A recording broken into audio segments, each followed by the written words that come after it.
Hello everybody, welcome to our reading today of the Absolutely True Diary of a Part-Time Indian. We are pretty far, if you can see, we're more than halfway through. Today's chapter is Valentine Heart.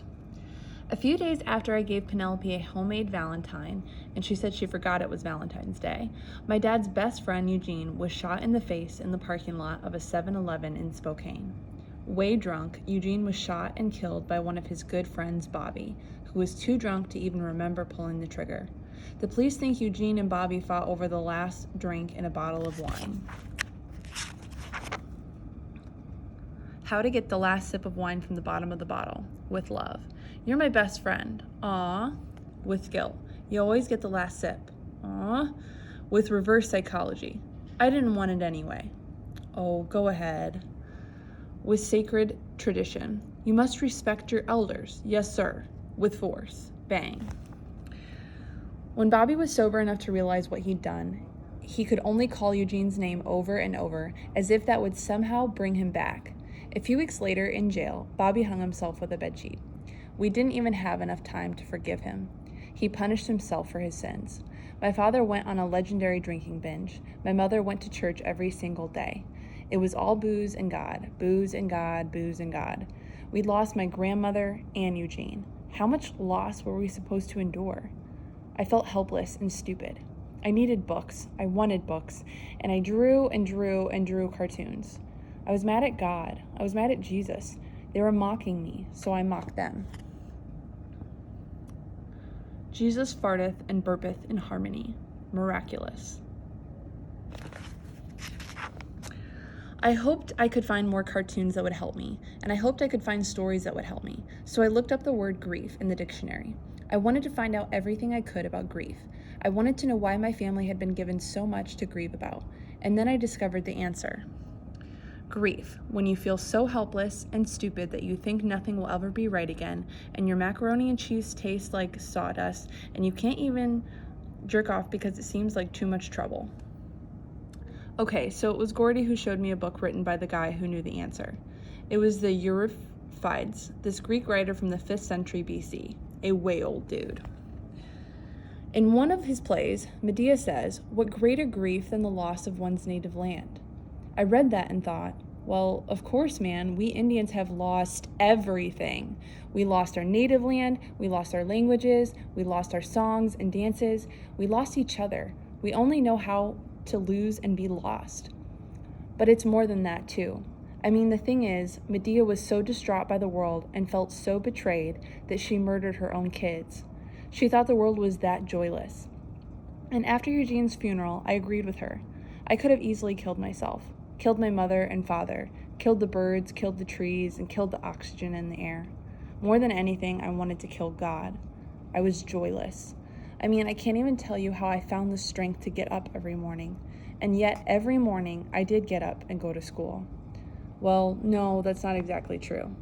I was so depressed that I thought about dropping out of Reardon. I thought about going back to Welpinit. I blamed myself for all of the deaths. I had cursed my family, I had left the tribe, and had broken something inside all of us. And I was now being punished for that. No, my family was being punished. I was healthy and alive.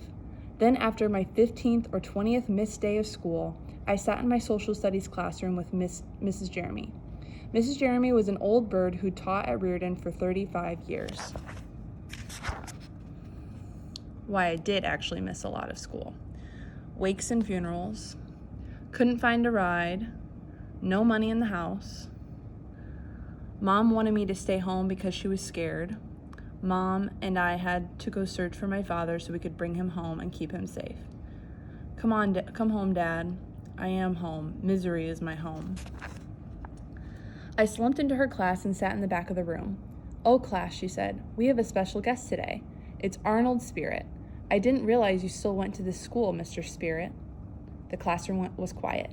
They all knew my family had been living inside a grief storm, and had this teacher just mocked me for that? "What did you say?" I asked her.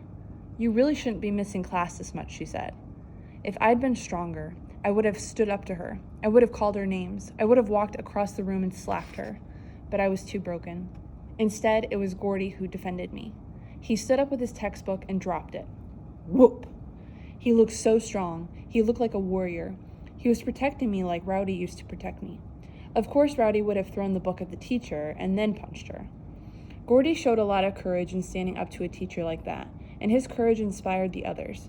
Penelope stood and dropped her textbook, and then Roger stood and dropped his textbook. Whomp.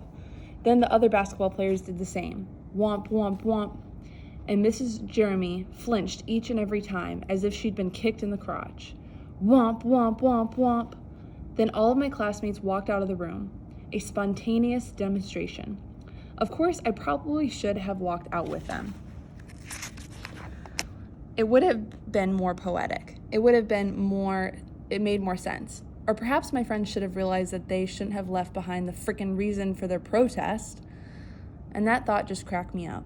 It was like my friends had walked over the backs of baby seals in order to get to the beach where they could protest against the slaughter of baby seals. Okay, so maybe it wasn't that bad, but it was sure funny. What are you laughing at? Mrs. Jeremy asked me. I used to think the world was broken down by tribes, I said, by black and white, by Indian and white, but I know that isn't true. The world is only broken into two tribes, the people who are bleeps and the people who are not. I walked out of the classroom and felt like dancing and singing. It all gave me hope. It gave me a little bit of joy, and I kept trying to find the little pieces of joy in my life. That's the only way I managed to make it through all of that death and change. I made a list of the people who had given me the most joy in my life. 1, Rowdy. 2, my mother. 3, my father. 4, my grandmother. 5, Eugene. 6, Coach. 7, Roger. 8, Gordy. 9, Penelope, even if she only partially loves me. I made a list of the musicians who had played the most joyous music. Number 1, Patsy Cline, my mother's favorite. Hank Williams, my father's favorite. Jimi Hendrix, my grandmother's favorite. Guns N' Roses, my big sister's favorite. White Stripes, my favorite. I made a list of my favorite foods. Pizza, chocolate pudding, peanut butter and jelly sandwiches, banana cream pie, fried chicken, mac and cheese, hamburgers, french fries, grapes. I made a list of my favorite books.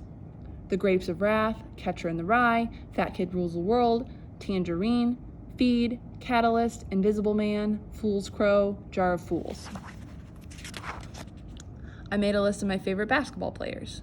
Dwayne Wade, Shane Battier, Steve Nash, Ray Allen, Adam Morrison, Julius Erving, Kareem Abdul-Jabbar, George Gervin, Muggsy Bogues.